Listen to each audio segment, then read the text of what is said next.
Hey, I'm Jamey from Still Games, and today I'm going to talk about my favorite mechanism in the game, Surfosaurus Max, which has delightful art, a really fun theme, and a really clever hook to the classic game of poker.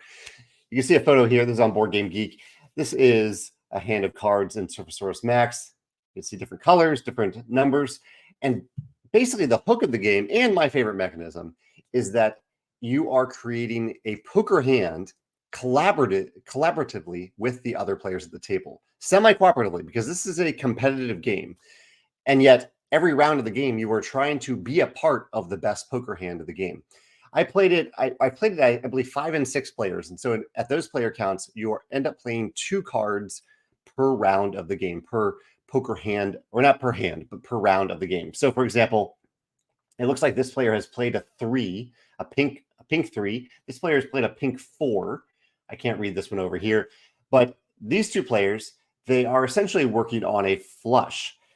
And so this player right here, if they played the pink 5, then they have a chance at turning this flush into a straight flush in combination with all other players who contribute to that straight flush. And if that combination of cards ends up being the strongest poker hand on the table, that is the winning hand, and everyone who contributed to it, because the cards stay in front of you, that's how you know who contributed to the hand. Everyone who contributed to it gets to keep those cards as points. There are other little nuances to the rules beyond that, but that's the general idea of it. And I think it's really, really clever. I love the idea. I love the thrill of creating a poker hand. And there is a lot more control in this game than poker, because not only are you seeing all the information that other players are contributing to the poker hand, but you're also starting with a big hand of cards. So you have a lot of information about the cards that you can play that you can help make this poker hand come together. There is still a little bit of uncertainty because whenever you play a card, you draw a new card from the deck. So if like this player might play this pink 5, and I guess they've already played a card, so drawing a card wouldn't really help. But if they hadn't already played a card and they played a 3, then they might be hoping to draw. In fact, they might have just drawn this pink 5, which is a great draw because now they can start to turn this flush into potentially a straight flush, or just continue with the flush. So yeah, I really like this aspect of working together with the other players to create a poker hand.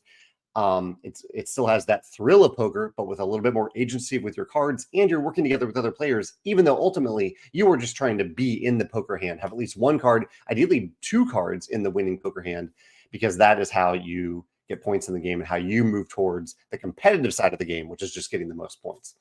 Really clever party game, and not party game, lighter game. I wouldn't say party game. Really clever lighter game that I've enjoyed the aesthetic of, the theme of, and the twist on poker.